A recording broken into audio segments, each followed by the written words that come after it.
Isang magandang umaga po sa inyong lahat. Good morning po sa inyong lahat. Hello po. Ngayon po ay 15 ng Hunyo, June 15, 2025. At ang oras po ngayon dito sa Los Angeles, California ay alas 6:56 ng umaga. Araw po ngayon ng linggo at nais ko po mag-vlog mga kababayan, mga minamahal, patungkol dito sa naobserbahan ko kahapon o noong pang isang araw at ngayong umaga. Naobserbahan ko po na yung mga senador hindi na nagsasalita.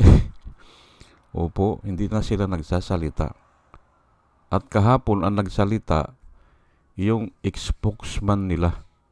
Aywan ko kung spokesman yan ng Senado o nung impeachment trial. Yun po ang naobserbahan ko kahapon. Si Attorney ata Tungol yun eh. Attorney Tungol, siya ang nagsasalita. Ay hindi pa nga maganda yung sinabi niya. Ang sinabi niya doon ay kung hindi raw susunod yung mga prosecutor, yung lower house nga, kung hindi susunod, may karapatan daw ang impeachment court bilang isang korte o bilang isang huwes ay kastiguhin ang mga congressman. Ay yan po ang tatalakayin natin ngayon. Yan ang title ko po ngayon ay ngayon na marami na ang tumutulig sa mga senador tumahimik, spokesman na lang ang sumasagot. Yan po ang title ko ngayon. Yan ang naobserbahan ko hanggang ngayong itong umaga. Wala talaga na tinitingnan ko kung nagpapahayag si Chis Escudero o si Villanueva, si Joel Villanueva o si Bato de la Rosa o si Cayetano, si Peter Cayetano. Wala. Pero nga, dumadami yung tumutuligsa doon sa ginawa nila. At kahit na po na elementary grade student, naintindihan naman po ang mga nilalaban ngayon ng mga tao. Opo, naintindihan po kahit na nga high school graduate lang naintindihan po at napakadaling intindihin. Ang sinasabi po ngayon ng mga tao ay bakit mga hurado kayo o bakit mga huwis kayo o tumatayo kayong yung judge, hindi ba? Nag-abito pa nga sila. Sumumpa pa sila na sila ay magiging patas, hindi ba? Ay bakit tumatayo silang abogado ni Sarah? Yun ang dali pong intindihin. At naniniwala po ang mga tao dahil doon sa mga ipinakita nila, mga action nila. Action speaks louder than words. Siyempre, sasabihin ni Makata Makata yan Si Chis Escudero sasabihin niya na wala daw siyang kinikilingan ay para lang bumubuka yung bunganga niya na walang meaning o may sound na hindi natin maintindihan ano yung sinasabi niya kasi iba ang ginagawa niya Hindi po ba? Yun po ang tatalakayin ko ngayon. Yung bakit ang sumasagot na lang ay ang spokesman nila. Dapat sila ang sumagot tingnan natin kung hindi sila susugudin ng mga tao dyan. Ay nagagalit na po ang mga tao. Mga madre, mga pare, mga civil society, kasi nga ang daling intindihin Ang dali Kung huwis kayo o kung judge kayo, huwag kayong tatayo na abogado ni Sarah. Yun lang naman hindi ba? O kung gusto nyo naman, mag-resign muna kayo as a judge. Tapos, kahit na hindi kayo abogado, ay ito si Joel Villanueva, hindi naman abogado. Yan Si Bato de la Rosa, hindi siya abogado. Si Robin Hood Padilla, hindi abogado. Sige na, payagan na natin na mag-abogado sila dyan. Kayo na ang tatayong abogado ni Sara Duterte. Pero, alisin nyo muna ang abito nyo bilang isang judge. Patas yung ganun. Mag-abogado kayo. Hindi ba? Tignan natin hanggang saan aabot yan. Pero palagay ko nga, dahil tahimik na sila, hanggang sa ngayon po, tinitingnan ko yung YouTube. Walang nagsasalita sa kanila kahit na isa At malamang ito ay tinatansya din nila yung pabor na nakukuha nila o yung bayad na nakukuha nila kung mayroon man, hindi ba? Kung siguro baka pinayaran sila yan ng mga 100 million o 50 million o sige basta na lang natin, i-dismiss natin o kaya ay kunyari ipariman o iparimain natin, hindi ba? Dapat ang sinulat nyo, remind na lang o i-reject natin.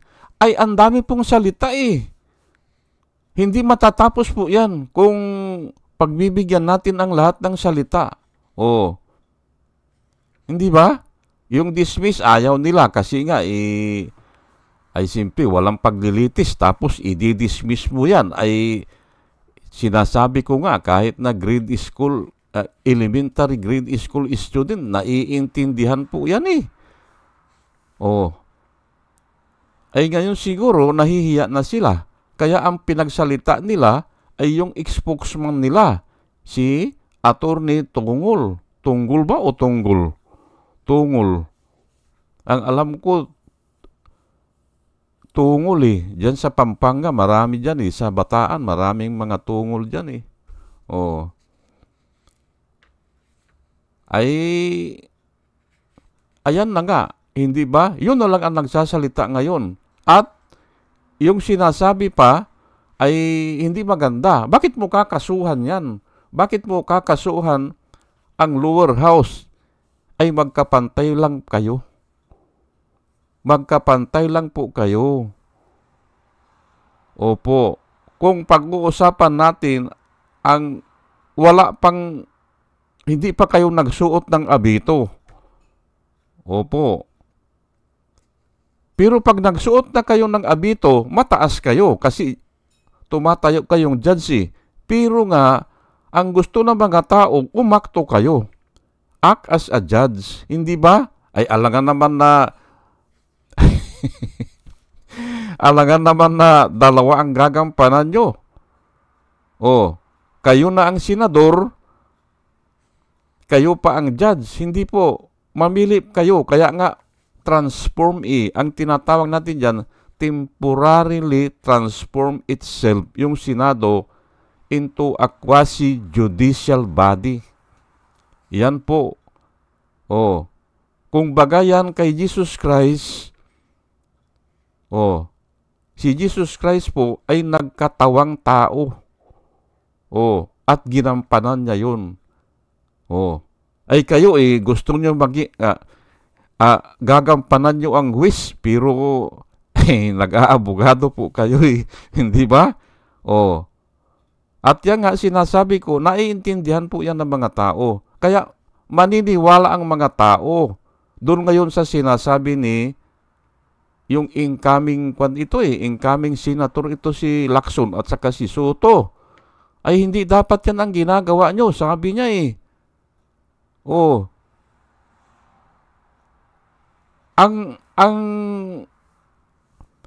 Ang impeachment court hindi pwedeng mag-motion, lalo na ganyan to dismiss. Hindi pwede. Ang lang i-inquire doon sa sinasabi.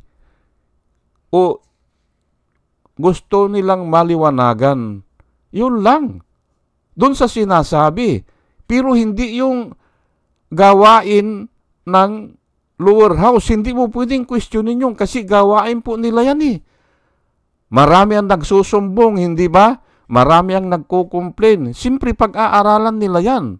Complain 1, complain 2, complain 3, complain 4, hindi ba? Pag-aaralan nila yan. At hindi mo sila pwedeng kasuhan doon sa desisyon nila. O ito, isama natin. O ito, pagsamahin natin yan. Nangyayari po yan.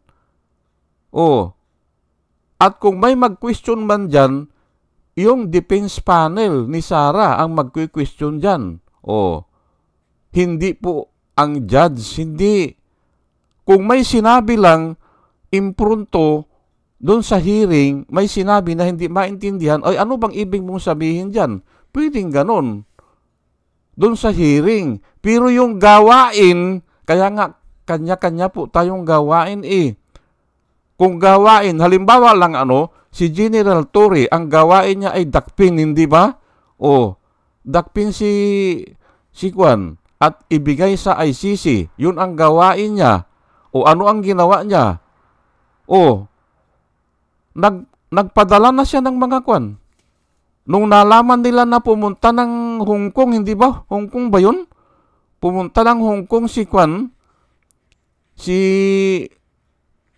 Duterte, nagpadala na siya ng mga pulis doon sa Davao Airport, hindi ba?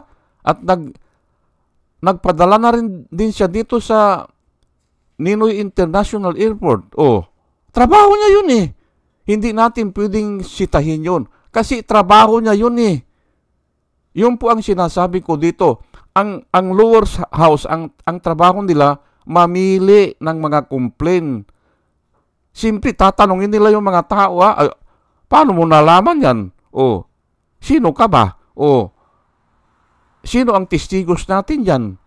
Saan ang dokumento natin yan? Pag-aaralan po nila yan. At hindi pwedeng sasabihin ng huwis na, ay tika muna, ay ilan ba ang pinadala mo? Bakit tatanungin nila yon? Bumilang po kayo, mga senador. Bilangin nyo, ilan ba yung na-receive nyo? Kung ayaw nyong bumilang, yan, isugo nyo yan si spokesman. Spokesman, bilangin mo nga yan, ilan na ba ang naipadala? Tapos, hindi ba? Ay kaso nga, nagtatanga-tangahan po eh. Nagtatanga-tanga ito mga senador. Kaya hindi nila alam bumilang. Mabuti sana kung ang bibilangin ay 1,000,000 yan na nasupot ng simento ay talagang ang hirap bilangin yan ang daming bumibilang dyan, mga engineer. Parating hindi pantay po ang bilang. Ganun yan. Kasi ang dami eh. Pero yung ganyan, 4 lang ata yung complaint eh. At ang dapat yan, kung kayo ang magtanong, ilan ba, kasi ang tatanungin nyo lang, yung pangyayari sa inyo. Ilan ba ang na-receive natin? Magbilang kayo Bakit nyo sasabihin na ilan ba ang complaint na ibinigay? Bakit ganun? Siyempre, iisa lang yan kasi nga yung may ban 1-year ban na hindi ka pwedeng magpadala ng 2 impeachment proceedings o yan nga trial.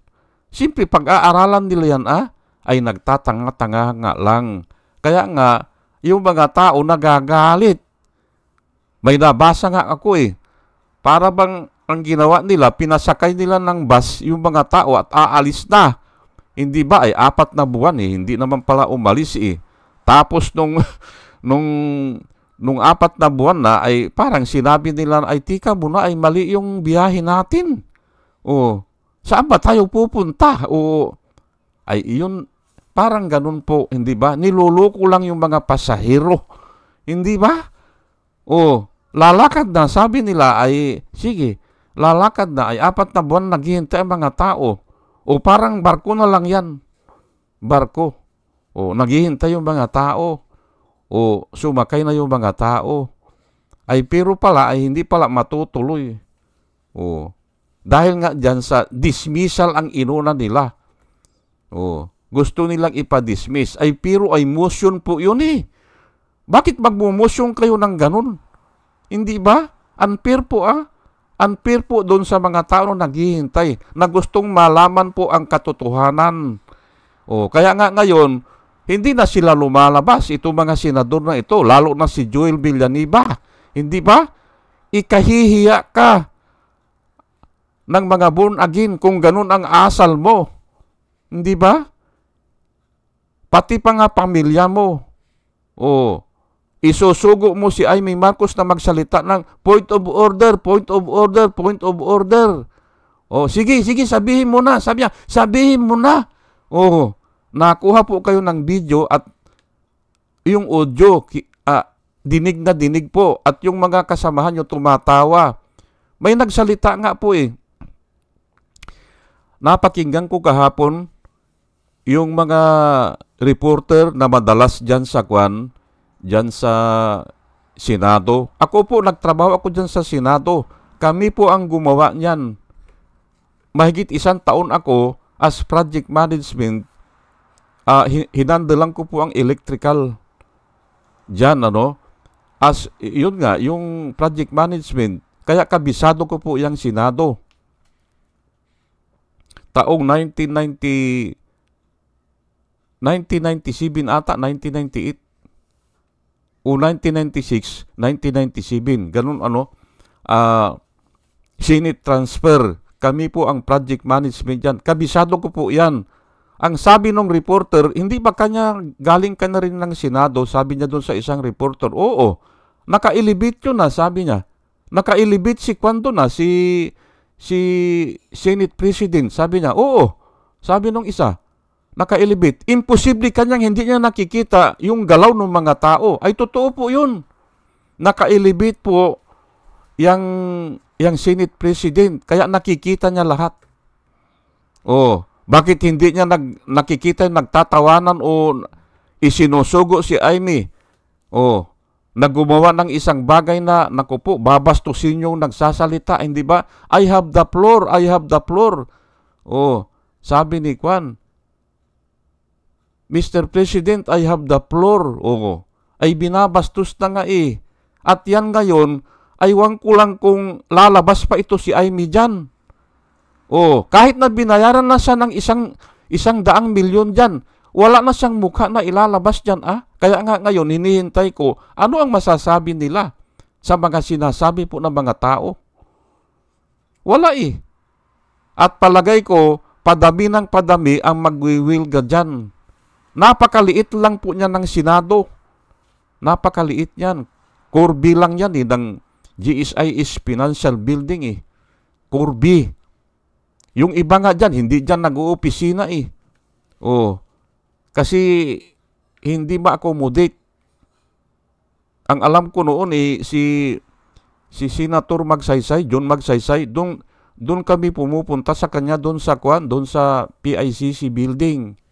Kasi siya ang project manager po eh ng Senate transfer. Doon kami nagre-report sa kanya kung mayroong ipa-follow up. Hindi lahat nag-uopisina diyan. Kaya nga ito ngayon ay sila yung bagong Senado diyan sa Port Bonifacio ata yan diyan sa Makati. Oh.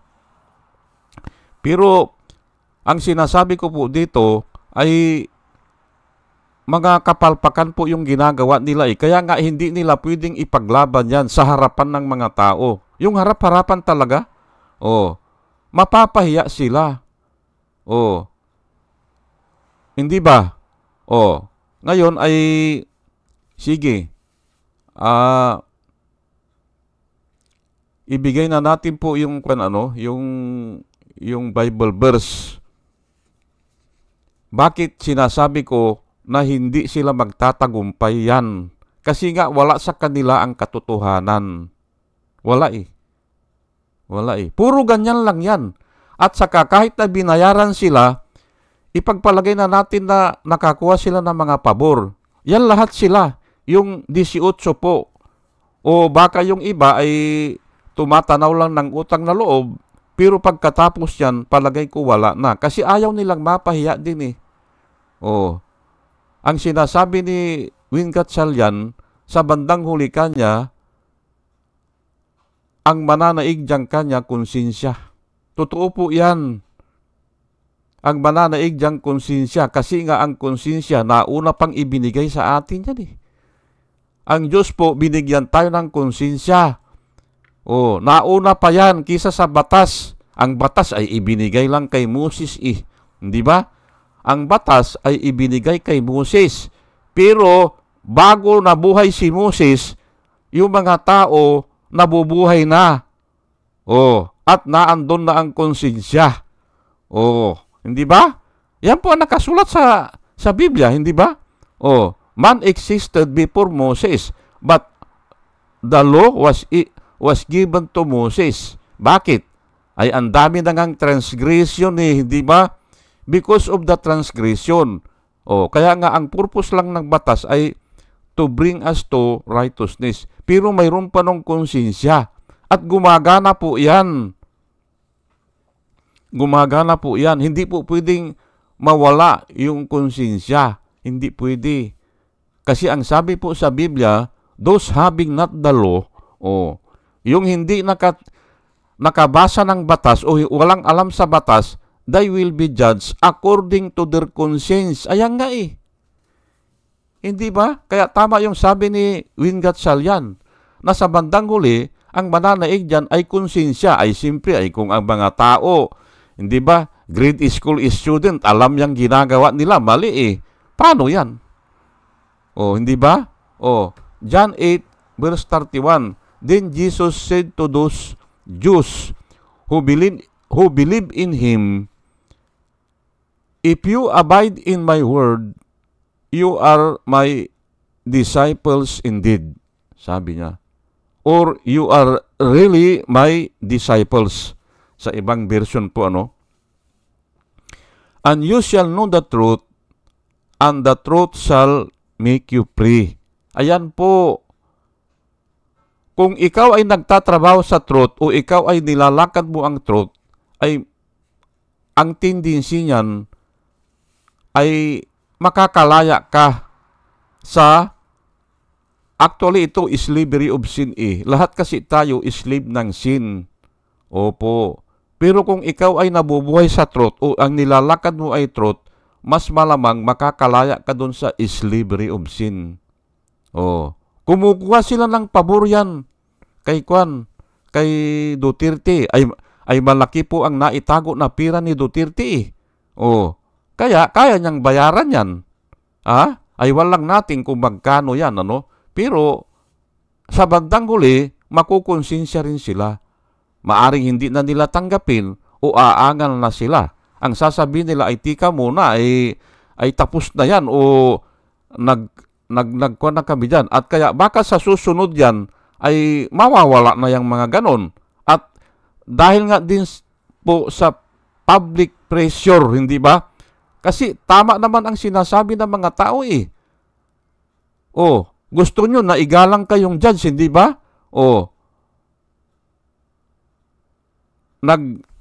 Yung ang sinasabi ko parang si Jesus Christ bagamat siya ay Diyos, hindi ba? Ang nakasulat po, bagamat siya ay nasa katayuang Diyos, hinubad niya ang kanyang pagka-Diyos, hindi ba? At siya ay natagpuan na bilang isang alipin, hindi ba? Isang tao. At nakipagsalamu sa atin. Ganun din po yan.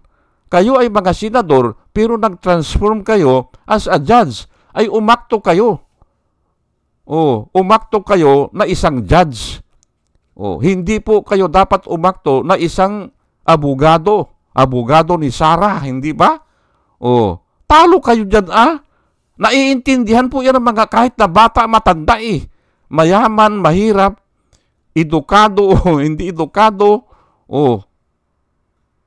priso man yan o pre, ay naiintindihan po yan Umakto kayo bilang isang hurado. Ay hindi pero nga sa susunod, bantayan natin o ekserbahan natin. Kasi nga ngayon, hindi na sila nagpapalabas ng mga statement nila eh. O, yun na lang spokesman. Si spokesman tungol. Ay, anong magagawa niyan? Hindi ba? Ano magagawa niyan? Ay, simple susunod siya Kasi kwan siya eh. Empleyado siya ng kwan eh. Ng Senado po eh. Kaya nga, itong sabihin mo. O, kakasuhan. O, kakastiguhin. Yung mga ayaw sumunod. Ay, tika muna. Ay trabaho nila yan eh. Bakit mo sila sisitahin dun sa trabaho nila? Hindi ba? Yan nga ang sagot ko dun sa kwan eh. Dun sa mas mataas. Ang sabi nila, mas mataas ang judge kisa dun sa prosecutor. Tama naman yan. Walang question dyan.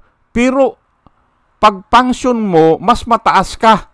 Ikaw ang bahala dyan. At hindi ka pwedeng sitahin nung judge. Trabaho mo yan eh. Halimbawa, ikaw ay doktor, hindi ba? Ay, trabaho mo yung mag-opera. Hindi ba? Trabaho mo yun. Ay, simple ikaw ang bahala dyan, O. Alangan naman na yung pulis sisitahin ka na, bakit? Ano yung ginagawa mo? Mali yung opera mo. Hindi, trabaho nga niya yan eh. Hindi ba? Yun po ang sinasabi ko. At yun po ang mga sagot ko sa YouTube at saka sa Facebook. Mali yung sasabihin mo lang na mataas ang judge. Generally, oo. Wala kang tinatalakay. Pero ang tinatalakay po dito, yung trabaho eh. Yung ginawa. Bakit mo sisitahin yung ginawa nung dapat siya ang gagawa? Mali eh. Kasi nga, niloloko nila ang mga tao. Madali pong lukuhin ang mga tao. Mayroon pa nga akong napakinggan na isang kwan eh, na attorney eh. Ang sabi niya, pumapanig siya kasi doon kila Escudero. Ay, binara ko siya eh, doon sa YouTube. Kasi ang sabi niya, pwede naman kanyang mangyari yan. May kaso na ganyan, na yung mga judge ay nagbibigay sila ng mga opinion nila, i-dismiss ang kaso. O hindi i-dismiss ang kaso. Ay totoo yan, kako. At isinight niya yung kaso. Isinight niya. Pero kako, tanungin kita kako, attorney, kailan sila nagbigay ng opinion? Nung patapos na ang kaso. Ngayon, tanungin din kita kako, attorney, kasi nga binanggit niya eh, ang topic dyan kako, ang topic dyan, kung legal ba yung ginagawa o hindi. Yun ang topic eh. Sasagutin nila yan. Yun ang topic eh. Kaya pagdidibatihan nila yan, doon sa kung sila-sila na lang. Ganun po yan. Ngayon, tanungin pa rin kita, attorney, sabi ko, yan bang desisyon nila ay ginawa yan na walang hearing? Ang nakasaad po sa utos ng Diyos ay yung due process, hindi ba? Attorney kako, due process. Alangan naman ang magdidesisyon niyang kako na walang hearing. Tapos na kako ang hearing dyan. Hindi niya masagot eh. Doon sa sinite niya na kaso, nagdebate sila dyan. Sabi, oo nga kako, pero patapos na ang hearing. Siguro, baka 1 taon na. Alam naman natin dyan sa Supreme Court, 3 hanggang 4 na taon yan eh. Kaya nga ako, ayaw kong dalhin yan doon sa Supreme Court. Kasi alam natin ang Supreme Court, uupuan lang yan eh. Ay baka nga mutan academic na eh. Wala na. Although na pwede yan, nadadalhin doon, pero baka mabalaho lang yung mga prosecutor na hindi na matapos yan kasi nga ay ang tagal mag-decide eh. Dapat ang reason nila ay hindi pwede na only Supreme Court can decide. Hindi ganun Hindi ganun. Ito ito ang sasabihin ko dyan sa mga tao na ganun. Bakit idadala mo para maintindihan nyo po para maintindihan nyo. Bilang isang born again, alam ko yan Bakit? Nababasa ko yan sa sa Biblia Ang sabi po ng Biblia, sabi ni Paul Ang sabi ni Paul dun sa mga tao, dun sa mga mananampalataya, pupunta kayo kanya sa Supreme Court? Pupunta kayo? Nabalitaan ko, sabi ni Juan ni Paul sa mga members niya dun sa Corinto. Nabalitaan ko na pumupunta kayo sa korte. Sabi niya, a brother will sue against brother in the court, sabi niya. Ay, tika muna, sabi ni Paul. Bakit nyo dinadala doon? Na yan ay nababayaran yan, sabi niya Hindi niya sinabi na nababayaran. Hindi ko lang maalala yung ang tamang salita, sabi niya, with questionable character. Kini-question na natin nga kanya mga karakter niya Kasi nga, ang iba sa kanila ay nababayaran. Tapos doon mo dadalhin.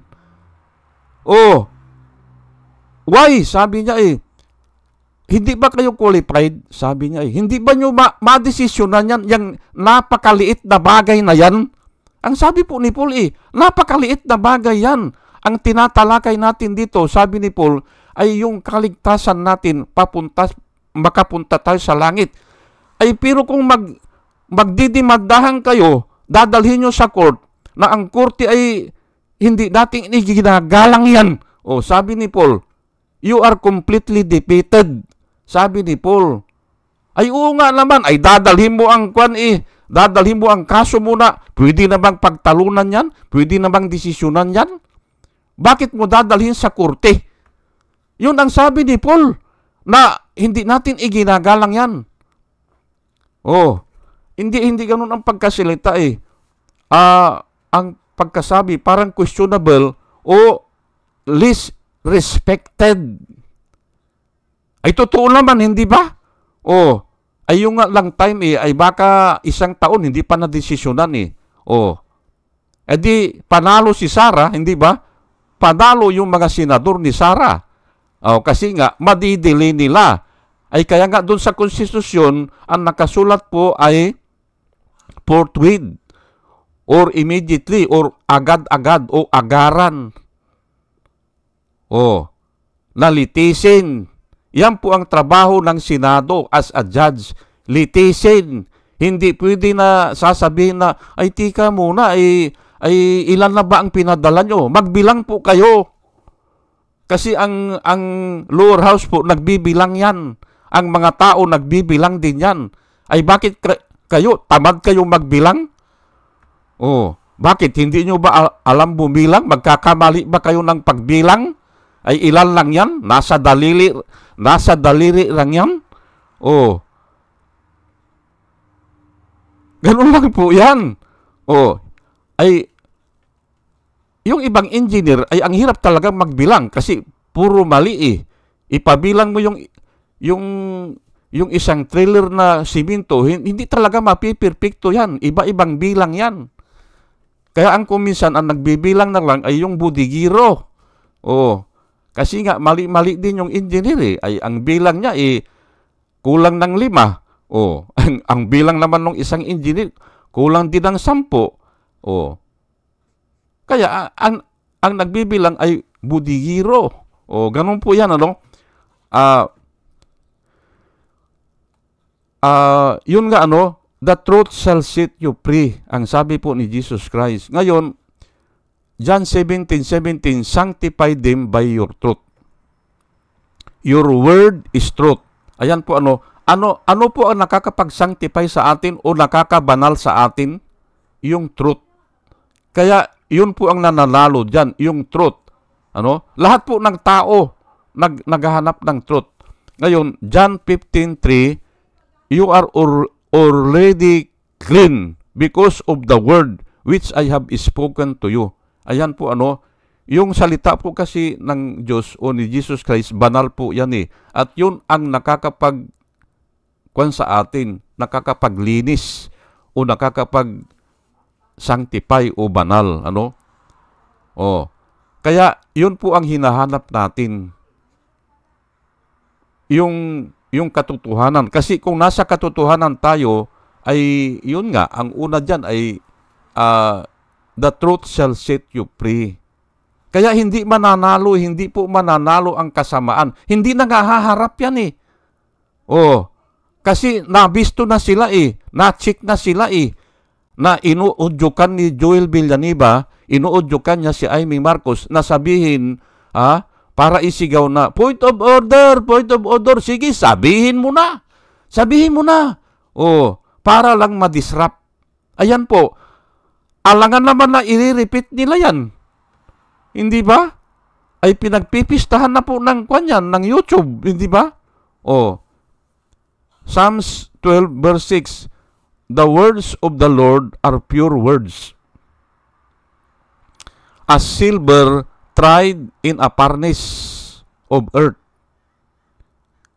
purified 7 times. Ganyan po ang inihalintulad ang salita ng Panginoon na parang, ano ba yan, silver? Tanso ba yan? Hindi naman gold eh. Na isinalang sa apoy. Dinalisay ng apoy ng 7 beses. Ayan po. Kaya nga, lahat ng salita ng Panginoon po ay pure. Ayan po, At yun naman, kaya tayo nananahan po dito nung sinabi ni Jesus Christ na, and you shall know the truth, and the truth shall set you free. Ayan po. Sa bandang huli, konsensya ang mananaig po dyan. Sige po, at hanggang dito na lang po, at nakikita na po natin yan. Kasi nga, hindi na sila nagsasalita eh. Wala na ako nakikita sa YouTube. Ang nagsasalita na lang, yun si Attorney Tungol. O Tunggol. Ayan po. At dalayan ko po sa Panginoon sa ating pagkikinig ay may nakukuha po tayong wisdom sa Kanya. Lalo na yung sinabi ko po, ayaw po ng Diyos na pupunta tayo sa mga judges na nababayaran. Ayaw po yan. I-resolve natin kung kaya natin. Bakit? Hindi ba kayo qualified? Sabi ni Paul eh. Bakit hindi ba kayo yung competent enough? Hindi ba? Desisyonan natin Bakit dadalhin pa sa korte? Ay 1 taon yan, hindi ba? Di 1 taon na hindi malitis yan. Yun po ang sinasabi ko dito. Dapat nakakakuha tayo ng ganong idea. You are completely defeated, sabi ni Paul. Papailalim ka kasi sa isang tao na questionable ang karakter Sasailalim kayo both sides yan. Yung Senado at saka yung prosecutor, yung lower house. Kasi hindi kasi pwede na mag-i-inquire kayo na hindi kayo papailalim. Ngayon, kung ano man ang desisyon yan, hindi ba? Talo na rin kayo. Hindi ba? Why? Sabi ni Paul, hindi ba kayo makapag-decide? Yan po. Pero ang tinatalakay po dito ni Paul, yung mga away lang sa mga boundary o mga ari-arian ganyan sa lupa, hindi ba? A brother will go against brother in court. Desisyonan nyo na yan, hindi ba?